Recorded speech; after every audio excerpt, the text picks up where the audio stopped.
ദൈവത്തിൻ്റെ അതിപരിശുദ്ധമായ നാമം വാഴ്ത്തപ്പെടുമാറാകട്ടെ. ഇന്ന് ഈ വീഡിയോയിലൂടെ ചർച്ച ചെയ്യാൻ ആഗ്രഹിക്കുന്ന വിഷയം ആത്മാവിനെ അനുസരിച്ച് നടക്കുക.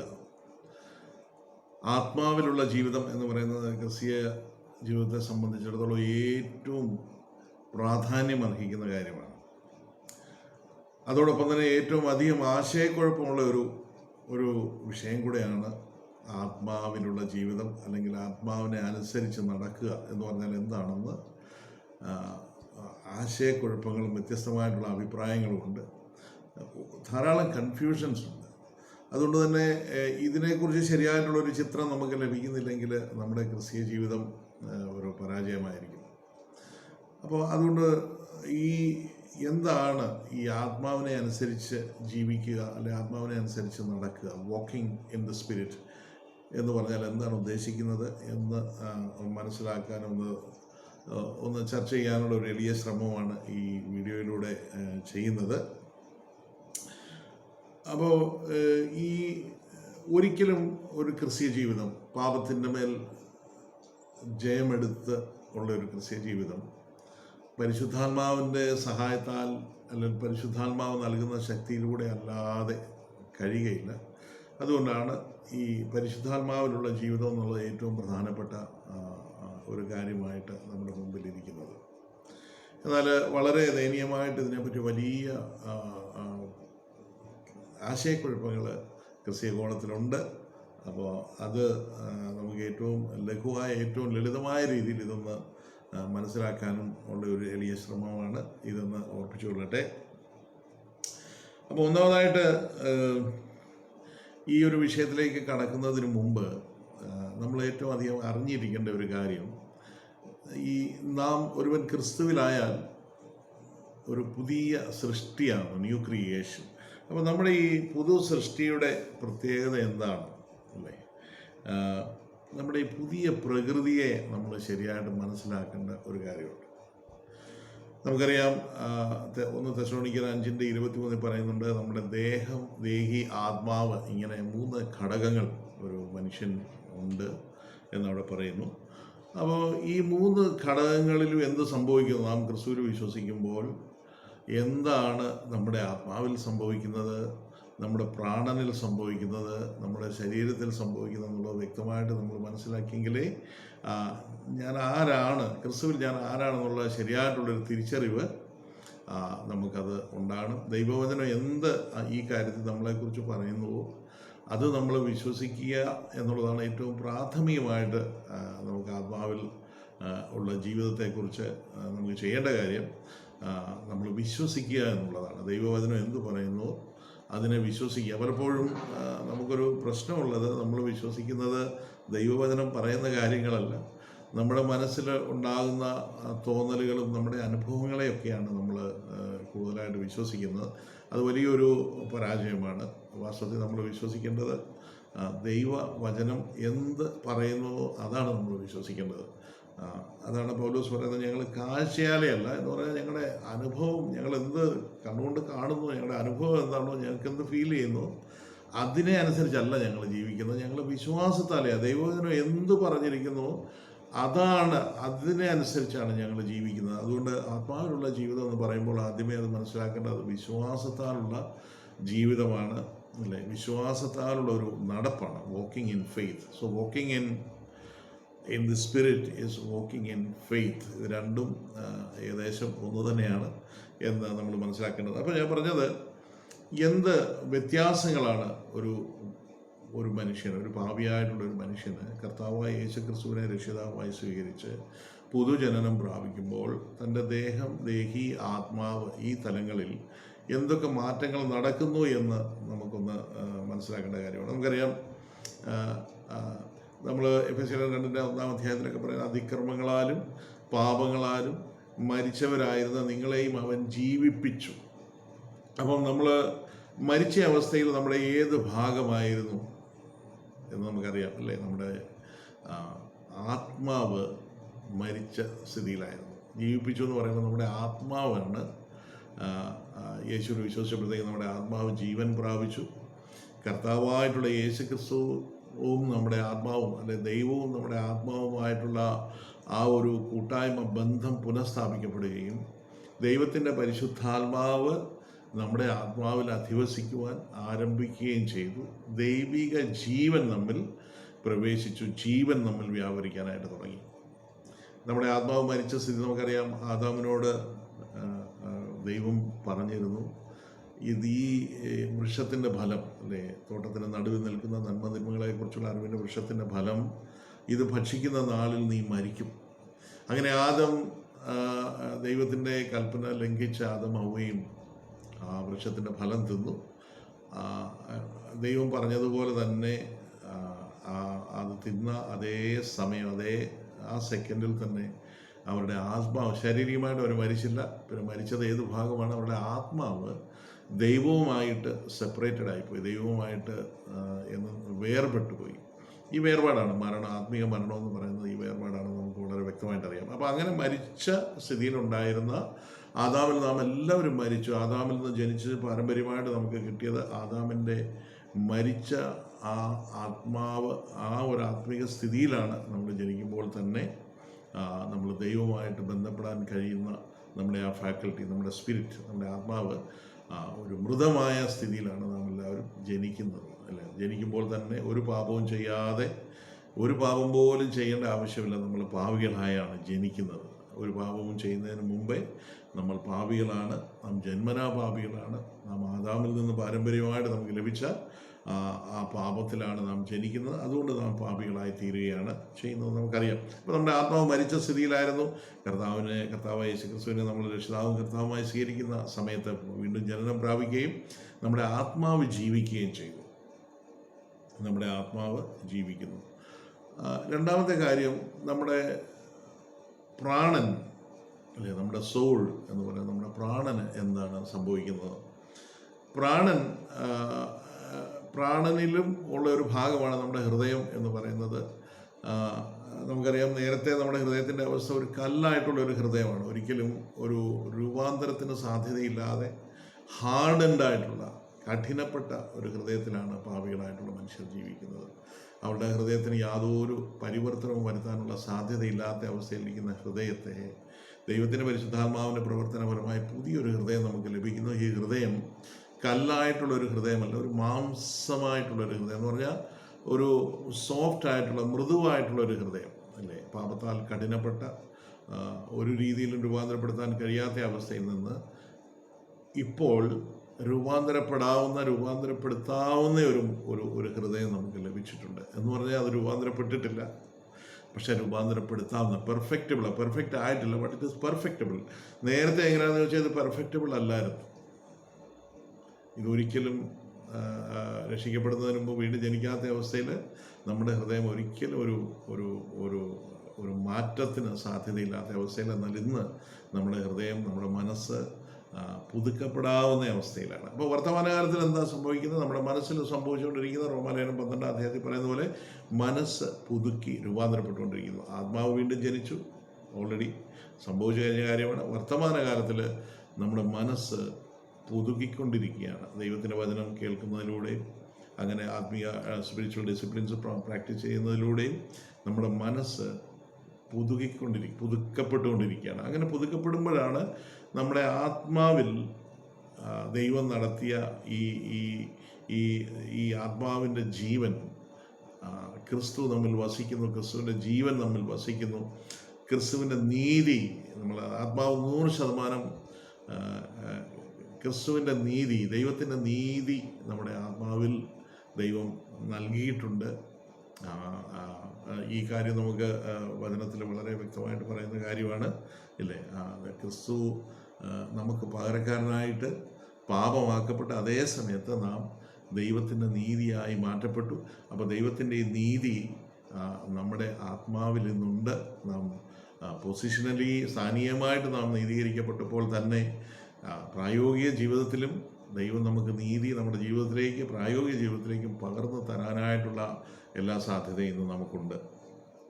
അപ്പം നമ്മുടെ ഈ സ്പിരിറ്റ് എന്ന് പറയുന്നത് 100% നമ്മുടെ ആത്മാവ് പെർഫെക്റ്റാണ്. അതിൻ്റെ ഒരു തെളിവ് ഞാൻ നിങ്ങളുടെ മുമ്പിൽ വെക്കാനായിട്ട് ആഗ്രഹിക്കുന്നു.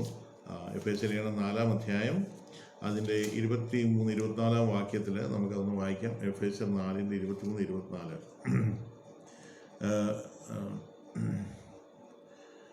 22 മുതൽ വായിക്കാം. മുമ്പിലത്തെ നടപ്പ് സംബന്ധിച്ച് ചതിമോഹങ്ങളാൽ വഷളായി പോകുന്ന പഴയ മനുഷ്യനെ ഉപേക്ഷിച്ച് നിങ്ങളുടെ ഉള്ളിലെ ആത്മാവ് സംബന്ധമായി പുതുക്കം പ്രാപിച്ച് സത്യത്തിൻ്റെ ഫലമായ നീതിയിലും വിശുദ്ധിയിലും ദൈവാനുരൂപമായി സൃഷ്ടിക്കപ്പെട്ട പുതുമനുഷ്യനെ ധരിച്ചുകൊള്ളുക.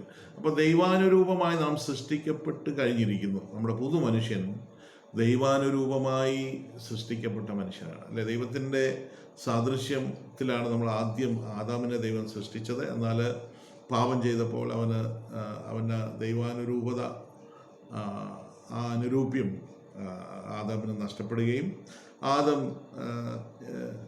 പിശാചിൻ്റെ, സാത്താൻ്റെ ഒരു സ്വഭാവത്തിലായി മാറുകയും ചെയ്തു.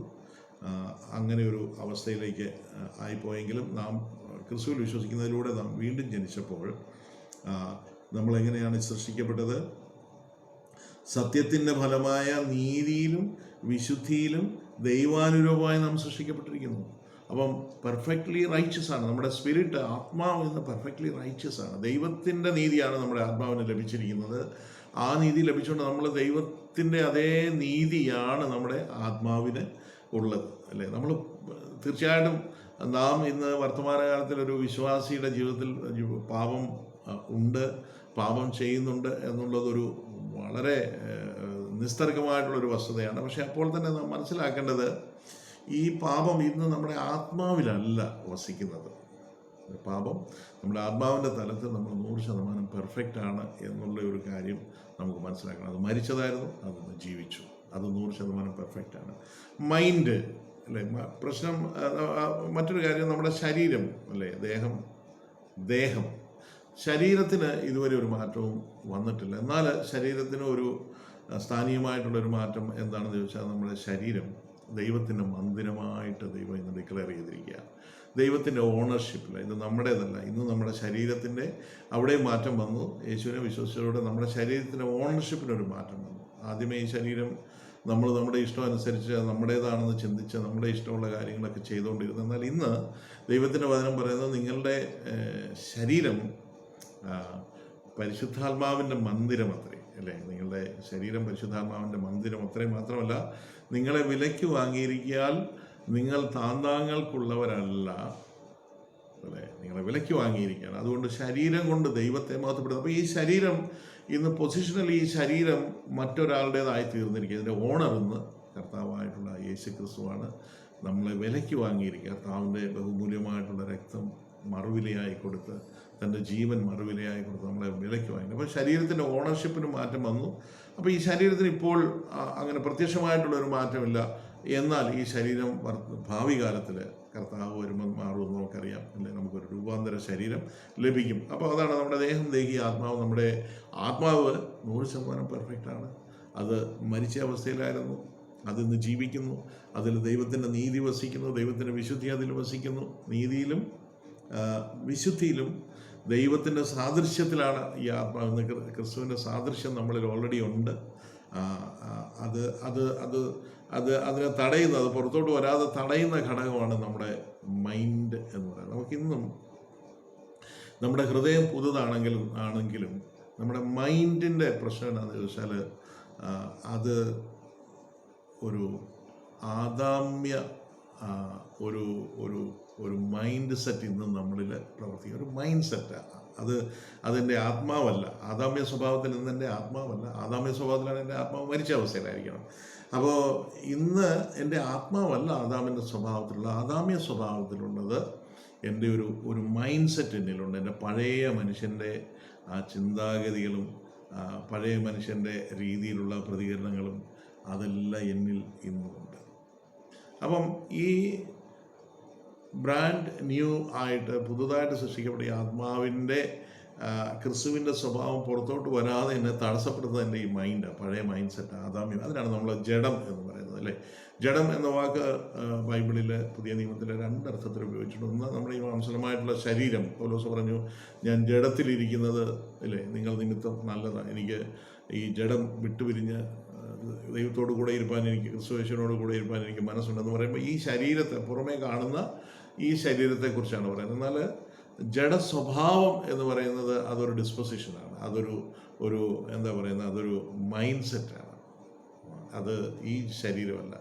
അപ്പം ജഡത്തെ, ക്രിസ്തുയേശുവിനുള്ളവർ ജഡത്തെ അതിൻ്റെ രാഗമോഹങ്ങളോടുകൂടെ ക്രൂശിച്ചിരിക്കുന്നു എന്ന് പറയുമ്പം നമ്മുടെ ശരീരം ക്രൂശിക്കപ്പെട്ടിരിക്കിട്ടില്ല, പിന്നെന്താണ്, നമ്മുടെ ആ ആദാമ്യ നേച്ചറിനെ കുറിച്ചാണ് പറയുന്നത്. അപ്പം ജഡം എന്ന് പറയുന്നത് കൊരിന്ത്യരോടൊക്കെ പറയുമ്പോൾ പൗലോസ് എഴുതുമ്പോൾ 1 കൊരിന്ത്യർ 1 ലേഖനത്തിൽ എഴുതുമ്പോൾ 3-ാം അധ്യായത്തിൽ വരുമ്പോഴത്തേക്ക് അവരോട് പറയുന്നത്, നിങ്ങളോട് എനിക്ക് ആത്മികന്മാരോട് എന്നതുപോലെ സംസാരിക്കാൻ കഴിഞ്ഞില്ല, അല്ലേ? നിങ്ങൾ ജഡികന്മാരോട് എന്നതുപോലെ അത്രയും നിങ്ങളോട് സംസാരിക്കേണ്ടി വന്നു. കാരണം നിങ്ങളുടെ ഇടയിൽ ഈർഷ്യയും പിണക്കവും നിലവിലിരിക്കെ നിങ്ങൾ ഇന്നും ശേഷം മനുഷ്യരെ പോലെയല്ല. അപ്പം ജഡികന്മാരെന്ന് പറയുന്ന ഒറിജിനലി വിശ്വാസികളല്ല. ഇവർ ജഡികന്മാരാണെന്നല്ല പൗലോസ് പറയുന്നത്, ഇവർ ജഡികന്മാരെ പോലെ പെരുമാറുന്നത് എന്ന് പറഞ്ഞാൽ രക്ഷിക്കപ്പെടാത്ത, വീണ്ടും ജനിക്കാത്ത മനുഷ്യരുടെ, ലോക മനുഷ്യരെ പോലെയുള്ള പെരുമാറ്റമാണ്. അതിൻ്റെ അർത്ഥം അവർ ജഡികരാണെന്നല്ല, അവരുടെ പെരുമാറ്റം ജഡികരെ പോലെയായിരുന്നു. ലോക മനുഷ്യ ശേഷം മനുഷ്യരെ പോലെ നിങ്ങൾ പെരുമാറുന്നു എന്നാണ് പൗലോസ് അവിടെ പറയുന്നത്. ഇപ്പം അതിൻ്റെ വലിയ ഒരു ഉദാഹരണം പറയുമ്പോൾ ഞാനൊരു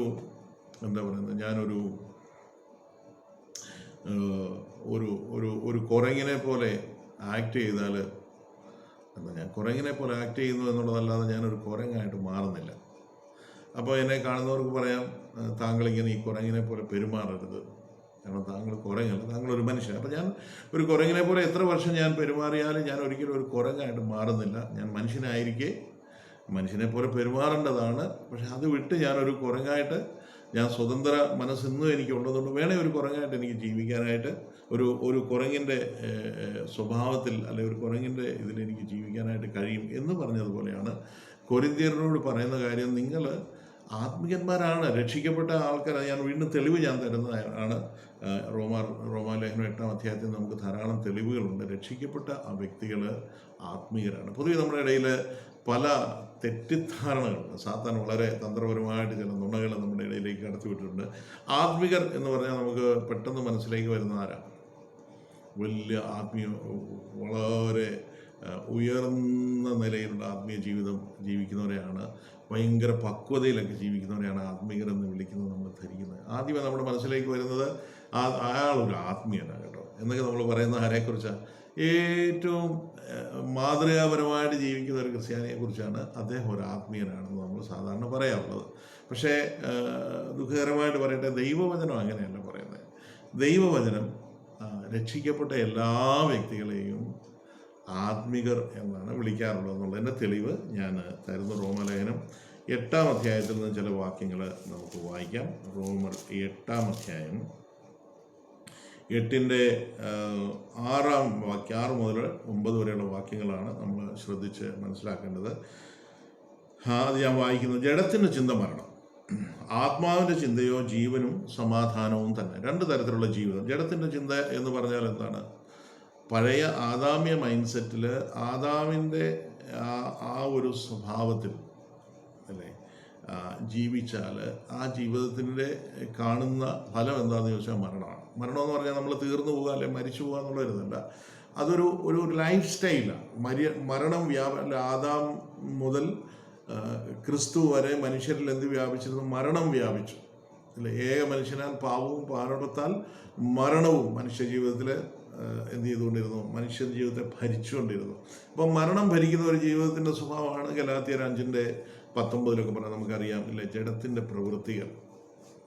ജഡത്തെ അനുസരിച്ച് നടന്നാൽ, അല്ലെ ജഡ സ്വഭാവത്തിൽ തുടരുന്ന അതിൻ്റെ ഒരു പ്രത്യേകത, ആ ഒരു ജീവിത ശൈലി എന്ന് പറയുന്നത് എന്തായിരിക്കും? അതിൽ ഈ പറയുന്ന വ്യഭിചാരം, അങ്ങനെയുള്ള വിഗ്രഹം, ഞാനത് വായിക്കാം.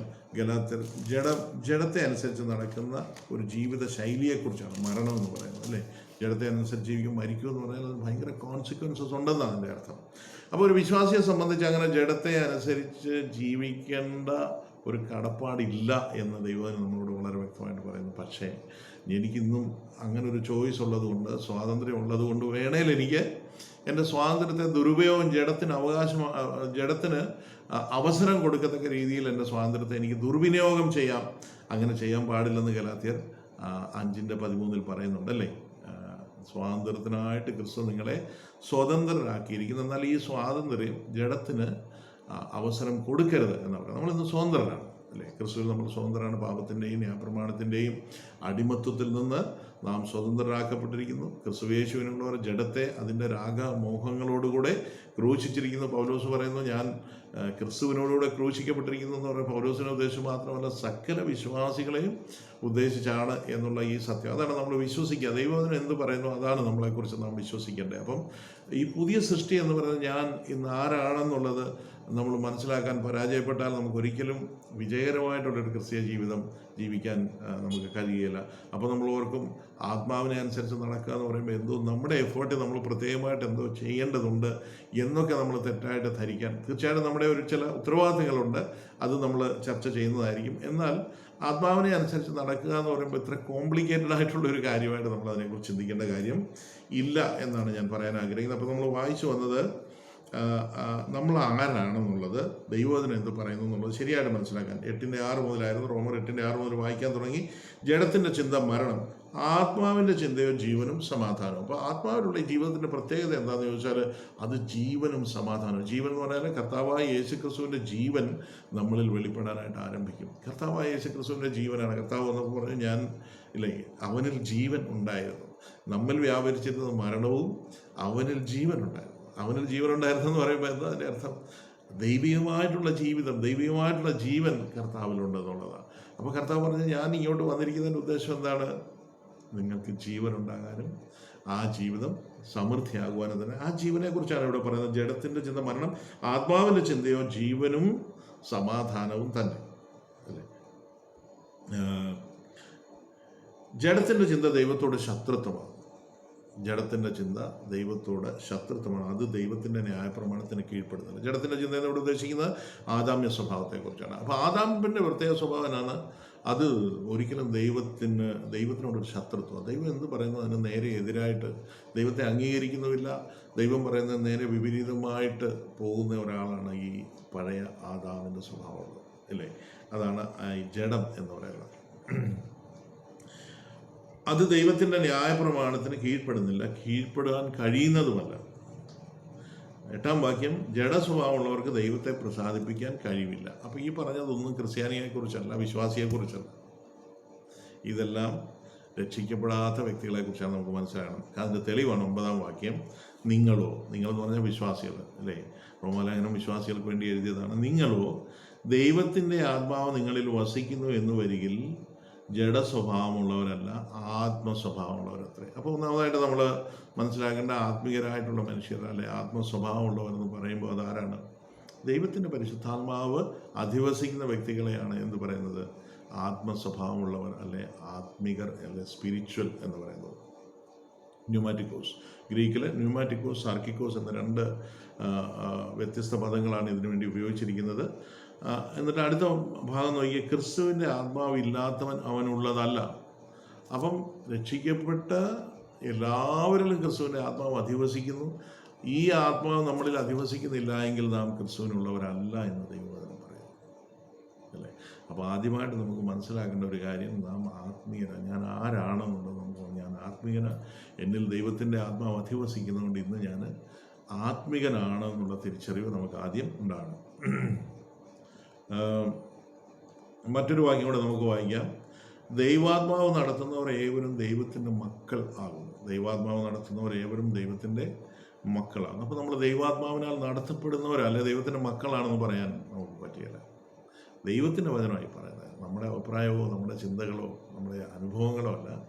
നമ്മുടെ അനുഭവങ്ങൾ നമ്മുടെ എക്സ്പീരിയൻസിലും ഒക്കെ നമുക്ക് എന്ത് വേണേലും തോന്നാം. പക്ഷേ ദൈവത്തിൻ്റെ വചനം പറയുന്നതിന് ഒരു വ്യത്യാസമില്ല. അവിടെ പറയുന്നത് ദൈവാത്മാവ് നടത്തുന്നവരെല്ലാം ദൈവത്തിൻ്റെ മക്കളാണ് എന്ന് പറഞ്ഞാൽ ദൈവത്തിൻ്റെ മക്കൾ എന്ന് പറയുന്നവർ ദൈവാത്മാവിനാൽ നടത്തപ്പെട്ടവരാണ്. നമുക്ക് പറ്റുന്ന തെറ്റിദ്ധാരണ ദൈവാത്മാവിനാൽ നടത്തപ്പെട്ടാൽ പിന്നെ നമ്മളൊരു പെർഫെക്റ്റ് ആയിരിക്കും, നമ്മളിൽ ഒരു പാവവും കാണുകയില്ല. വളരെ തെറ്റായിട്ടുള്ളൊരു ധാരണയാണ്.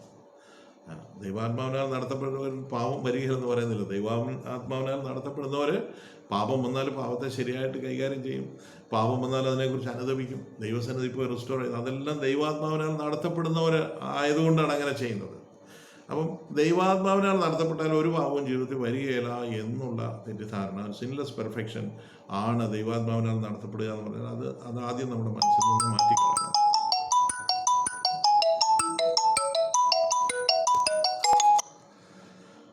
അപ്പോൾ ഈ കാര്യം നമ്മൾ വ്യക്തമായിട്ട് മനസ്സിലാക്കേണ്ടതുണ്ട്. വിശ്വാസത്താൽ ജീവിക്കുക, വിശ്വാസത്താൽ നടക്കുക എന്ന് പറയുന്ന ദൈവജനം നമ്മെക്കുറിച്ച് എന്ത് പറയുന്നു അത് വിശ്വസിച്ച് ഞാൻ അതാണ് എന്നുള്ള തിരിച്ചറിവിൽ നാം ജീവിക്കുക എന്നുള്ളതാണ്. ഇത് കുറച്ചുകൂടെ ഒരു ദൃഷ്ടാന്തത്തിലൂടെ നമുക്ക് മനസ്സിലാക്കണമെങ്കിൽ പഴയ നിയമത്തിലേക്ക് പോയാൽ നമുക്ക് മനസ്സിലാകും. ന്യായാധിപന്മാരുടെ പുസ്തകം 3-ാം അധ്യായത്തിൽ നമ്മളവിടെ വായിക്കുന്നത്, ദൈവം ചില ജാതികളെ കനാൻ ദേശത്ത് ശേഷിപ്പിച്ചിരുന്നു. ഇസ്രായേൽ കനാൻ ദേശം അവകാശമാക്കി, പക്ഷെ ചില ജാതികളെ ശേഷിപ്പിച്ചിരുന്നു. ദൈവം ശേഷിപ്പിച്ചിരിക്കുന്നു. അത് വളരെ ഡെലിബറേറ്റ് ആയിട്ടുള്ള, വളരെ ഒരു മനഃപൂർവ്വമായിട്ട് ദൈവം ചെയ്ത ഒരു കാര്യം പോലെയാണ് പറയുന്നത്. ചില ജാതികളെ ശേഷിപ്പിച്ചത് അതിനൊരു പ്രത്യേക ഉദ്ദേശം ഉണ്ടായിരുന്നു. അവിടെ എഴുതിയിരിക്കുന്നത്, യുദ്ധം അറിയാത്ത ഇസ്രായേൽ മക്കളെ യുദ്ധം അഭ്യസിപ്പിക്കുന്നതിന് വേണ്ടിയും അവർ ദൈവത്തിൻ്റെ കൽപ്പനകളെ അനുസരിക്കുമോ എന്ന് പരീക്ഷിച്ചറിയുന്നതിനും വേണ്ടിയാകുന്നു ദൈവം ഈ ജാതികളെ അവിടെ വെച്ചിരുന്നത്. അത് ജാതികളുടെ ലിസ്റ്റ് അവിടെ കൊടുത്തിട്ടുണ്ട്. അപ്പോൾ തന്നെ ജോഷുവയോടും ഒക്കെ പറഞ്ഞ കാര്യം എന്താണെന്ന് ചോദിച്ചാൽ, ആ ദേശം അവകാശമാകുമ്പോൾ അവിടെ ജാതികളെ നിങ്ങൾ നിർമൂലം ചെയ്യണം എന്നുള്ളത്, തീർത്ത് കളയണം എന്നുള്ളത്. ഇസ്രായേലിനോടുള്ള കൽപ്പന അതായിരുന്നു. ദൈവം ഇവരെ ശേഷിപ്പിച്ചിട്ട് എന്നാൽ ഇവരെ നിർമൂലം ചെയ്യണമെന്നുള്ളതായിരുന്നു. നിങ്ങളവിടെ ചെല്ലുമ്പോൾ ആദ്യമേ ഇവരെ നിർമൂലം ചെയ്തതിന് ശേഷം വേണം അവിടെ ജീവിക്കാൻ, അല്ലെങ്കിൽ നിങ്ങൾ അവരോടുകൂടെ ഇടകലർന്ന് പോകും എന്നുള്ളൊരു അപകടമുണ്ട് എന്ന് പറഞ്ഞു. അപ്പം ഇവർ ചെയ്തത് എന്താണെന്ന് ചോദിച്ചാൽ, ഈ ജാതികളെ കണ്ടപ്പോൾ ഇവരോർത്ത്, ഈ ഇസ്രായേൽ വളരെ ശക്തരാണ്, ദൈവം അവരോട് കൂടെ ഉണ്ട്. അവരുടെ മുമ്പിൽ ഈ ജാതികൾ എന്ന് പറയുന്നത് ഒന്നുമല്ല, വളരെ വളരെ ബലഹീനര, ഒന്നുമല്ല. അവർക്കൊരു ഒരു മാച്ചല്ല ഇവർ, അല്ലേ? അവർക്കൊരു എന്താ പറയുന്നത്, അവരോട് കിടപിടിക്കാനുള്ള ഒന്നും ഈ ജാതികൾക്കില്ല. അവർ വളരെ അശക്തരും, അല്ലേ? പാവങ്ങൾ അവരവിടെ ജീവിച്ചോട്ടെന്ന് വെച്ചു. അവരോർത്ത് ഇപ്പോൾ ഇങ്ങനെയുള്ള ജാതികളൊക്കെ ഉണ്ടെങ്കിൽ നമുക്ക് ഇങ്ങനെ എന്തെങ്കിലുമൊക്കെ ദാസ്യവേലയ്ക്കൊക്കെ അവരെ ഉപയോഗിക്കാം എന്നുള്ളൊരു കാരണവും അവർക്കുണ്ടായിരുന്നു. അതുകൊണ്ട് എന്ത് ചെയ്തില്ല, ഈ ജാതികളെ അവർ നിർമൂലമാക്കി കളഞ്ഞില്ല. പക്ഷേ വളരെ അത്ഭുതകരമായിട്ടുള്ളൊരു കാര്യം, ഈ ജാതികൾ കാലക്രമേണ ഇസ്രായേലിനെ ജയിച്ചു എന്നുള്ളതാണ്, അല്ലേ? എങ്ങനെ ജയിച്ചു? ആദ്യം അവർ, അല്ലേ, ഈ ജാതികളിൽ നിന്ന് അവരുടെ സ്ത്രീകളെ വിവാഹത്തിനായിട്ട് ഇങ്ങോട്ടെടുത്തു. അത് കഴിഞ്ഞ് ഇസ്രായേൽ മക്കൾ തങ്ങളുടെ സ്ത്രീകളെ വിവാഹത്തിന് അങ്ങോട്ട് കൊടുത്തു.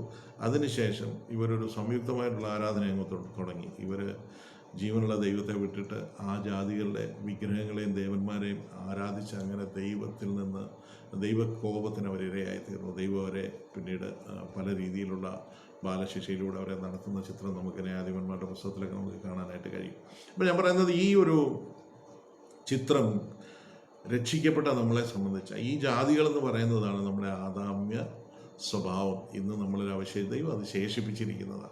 കാരണം ദൈവം ആഗ്രഹിക്കുന്നത് നമ്മൾ, ഇല്ലേ, കായനോട് ദൈവം പറഞ്ഞതുപോലെ, ഇല്ലേ, പാപം നിൻ്റെ പടിവാതിൽക്കൽ കിടക്കുന്നു, അതിൻ്റെ ആഗ്രഹം നിന്നോടത്രേ, നീയോ അതിനെ കീഴ്പ്പെടുത്തണം. അപ്പം കീഴ്പ്പെടുത്താൻ വേണ്ടിയാണ് ഈ പാപ സ്വഭാവത്തെ നമുക്ക്. ഈ പാപം ഒരിക്കലും നമ്മുടെ ഈ പുതിയ പ്രകൃതിയുടെ മുമ്പിൽ നമ്മൾ അധിവസിക്കുന്ന ദൈവാത്മാവൻ, നമ്മൾ വ്യാപരിക്കുന്ന ദൈവാത്മാവിൻ്റെ ശക്തിയുടെ, അല്ലേ, ആ ശക്തിയെക്കുറിച്ചൊക്കെ എന്താ എഫെസ്യലേഖനം പറയുന്നത്?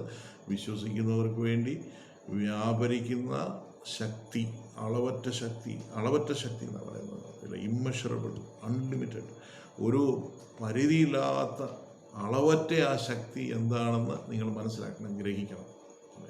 നമ്മിൽ വ്യാപരിക്കുന്ന ശക്തിയാൽ നാം ചോദിക്കുന്നതിലും നനയ്ക്കുന്നതിലും അത്യന്തപരമായിട്ട് ചെയ്യാൻ കഴിയുന്നവൻ എന്ന് പറയുന്നത്. അതുപോലെ തന്നെ നിങ്ങളുടെ എഫെസ്യർ 3-ാം അധ്യായത്തിൽ പറയുന്നത്, നിങ്ങളുടെ അകത്തെ മനുഷ്യനെ സംബന്ധിച്ച് അവൻ്റെ ആത്മാവിനാൽ ശക്തിയോടെ ബലപ്പെടണം. അപ്പം നമ്മിൽ വ്യാപരിക്കുന്ന ശക്തി എന്ന് പറയുന്നത് ദൈവം, അതിന് തുല്യമായ വേറൊരു ശക്തിയും ഈ ലോകത്തില്ല. ദൈവത്തിന് തുല്യമായിട്ടുള്ളൊരു ശക്തിയല്ല സാത്താൻ്റെ ശക്തി. ദൈവത്തിൻ്റെ ആത്മാവിൻ്റെ തുല്യമായിട്ടുള്ളൊരു ശക്തിയല്ല പാപത്തിൻ്റെ ശക്തി. ദൈവത്തിൻ്റെ തുല്യമായിട്ട്, അല്ലെ ദൈവാത്മാവിൻ്റെ ഒരു ശക്തിക്ക് തുല്യമായിട്ടുള്ളൊരു ഒരു ശക്തിയല്ല ജഡത്തിൻ്റെ, ഇന്ന് നമ്മളുള്ള ആദാമ്യ സ്വഭാവത്തിൻ്റെ ശക്തി എന്ന് പറയുന്നത്. പക്ഷേ ദൗർഭാഗ്യകരം എന്ന് പറയട്ടെ, പലപ്പോഴും നമ്മൾ നമ്മുടെ ഈ ശത്രുവിനെ, അദാമ്യ സ്വഭാവം, ഈ ജഡമാണ് നമ്മുടെ ശത്രു എന്ന് പറയുന്നത്. ഈ ജഡവുമായിട്ട് നമുക്ക് യുദ്ധമുണ്ട്. പക്ഷേ യുദ്ധത്തിൻ്റെ അന്ത്യം എന്ന് പറയുന്നത് അത് ജയമാണ്. നാം ജയിക്കാനുള്ള എല്ലാ റിസോഴ്സസും ദൈവം നമുക്ക് തന്നിട്ടുണ്ട്. ദൈവത്തിൻ്റെ ആത്മാവ് നമ്മളിൽ അധിവസിക്കുന്നു. ദൈവത്തിൻ്റെ ആത്മാവിൻ്റെ ശക്തി നമുക്ക് അവൈലബിളാണ്. ദൈവത്തോട് പ്രാർത്ഥിക്കുവാനുള്ള പ്രാർത്ഥന എന്നുള്ള ഒരു ഒരു ഒരു ഒരു പ്രൊവിഷൻ ദൈവം നമുക്ക് തന്നിരിക്കുന്നു. ദൈവത്തിൻ്റെ വചനം നമുക്ക് തന്നിരിക്കുന്നു. അങ്ങനെ എല്ലാ നിലയിലും ഈ ആദാമ്യ സ്വഭാവത്തെ കീഴ്പ്പെടുത്താനായിട്ട് എക്യുപ്ഡാണ് ഈ പുതിയ സൃഷ്ടി എന്ന് പറയുന്നത്. പലപ്പോഴും നമ്മളത് മനസ്സിലാക്കുന്നില്ല. നമ്മളിന്നും ഇല്ലേ ഈ ദേശം ഉറ്റുനോക്കാൻ പോയ ആ ചാരന്മാരെ പോലെ അവരവിടെ ചെന്ന് കഴിഞ്ഞപ്പം അവർ പറഞ്ഞു, അയ്യോ, അവിടെ ചെന്നപ്പോൾ അവർ പറഞ്ഞു അനാക്യമല്ലന്മാരാണ് അവിടെ ഉള്ളത്. അവരുടെ മുന്നേ ഞങ്ങൾ വെട്ടുക്കിളികളെ പോലെ തോന്നിച്ചു എന്ന്. ഇവരുടെ തോന്നലിനെ കുറിച്ചാണ് പറയുന്നത്. ഇവർ അനാക്യമല്ലന്മാരെ കണ്ടപ്പോൾ വെട്ടുക്കിളികളാണെന്ന് തോന്നി. അപ്പോൾ ഇവരുടെ ശത്രുക്കളെ വലിയ പർവ്വതീകരിച്ച് കാണുകയും ഇവരെ വളരെ തുച്ഛീകരിച്ച് കാണുകയും ചെയ്തു. എന്ന് മാത്രമല്ല, അവർ പിന്നെ പറഞ്ഞത് എന്താണെന്നറിയാമോ? അവരുടെ കണ്ണിലും ഞങ്ങൾ അങ്ങനെ തന്നെയായിരുന്നു. അതെങ്ങനെ ഇവർ ചോദിച്ചോ അനാക്യമല്ലന്മാരോട്, ഞങ്ങളെ കണ്ടിട്ട് നിങ്ങൾക്ക് എന്നാ തോന്നുന്നു? ചോദിച്ചുമില്ല, പറഞ്ഞുമില്ല. പക്ഷെ ഇവർക്ക് ചുമ്മാ മനസ്സിലൊരു തോന്നൽ, അവരുടെ കണ്ണിൽ ഞങ്ങൾ വെറും വെട്ടുക്കിളികളെ പോലെ നിസ്സാരന്മാരായിട്ടായിരുന്നു, ഞങ്ങൾക്ക് അവരെ ജയിക്കാൻ കഴിയില്ല. വാസ്തവത്തിൽ ഇസ്രായേൽ രണ്ടുപേര് പറഞ്ഞു അതങ്ങനല്ല. ജോഷുവയും കാലേബും പറഞ്ഞു നമുക്ക് അവരെ ജയിക്കാൻ കഴിയും. നമ്മുടെ യഹോവ നമ്മുടെ യുദ്ധം ചെയ്യുന്നത്, നമുക്ക് വേണ്ടി യുദ്ധം ചെയ്യുന്നത് നമ്മളല്ല, യഹോവയാണ്. കർത്താവ് നമ്മുടെ കൂടെ ഉള്ളത് കൊണ്ട് നമുക്ക് തീർച്ചയായിട്ടും അവരെ ജയിക്കാൻ കഴിയും. അപ്പോൾ പലപ്പോഴും ഇന്നത്തെ തിയോളജി പഠനങ്ങളും കാര്യങ്ങളും ഒക്കെ വന്നു നിൽക്കുന്നതെന്നു ചോദിച്ചാൽ ഈ പാപത്തെ അങ്ങോട്ട് പർവ്വതീകരിച്ച് അനാക്യമല്ലന്മാർക്ക് തുല്യമാക്കി അങ്ങ് നിർത്തുക. ഇതിനെ ജയിക്കാൻ പറ്റില്ല. എന്നിട്ട് പ്രത്യേകിച്ചും ഇതിന് ഉപോത്ബലഗുണമായിട്ട്, അതുകൊണ്ടാണ് റോമർ 7 ശരിയായിട്ടുള്ള പഠനം നമുക്ക് വളരെ ആവശ്യമാണെന്ന് പറയുന്നത്. റോമർ 7 നമ്മൾ വായിക്കുന്ന ചില കാര്യങ്ങൾ പലരും അത് പറയുന്നത് പൗലോസിൻ്റെ വ്യക്തിപരമായിട്ടുള്ള ജീവിതത്തെക്കുറിച്ച്. അയ്യോ, ഞാൻ അരിഷ്ട മനുഷ്യൻ, ഞാനോ ജഡമയൻ, പാപത്തിന് ദാസനായി വിൽക്കപ്പെട്ടവൻ, ഇങ്ങനെയുള്ള വാക്യങ്ങളൊക്കെ പൗലോസ് തൻ്റെ വ്യക്തിപരമായിട്ടുള്ള ആത്മീയ ജീവിതത്തിൽ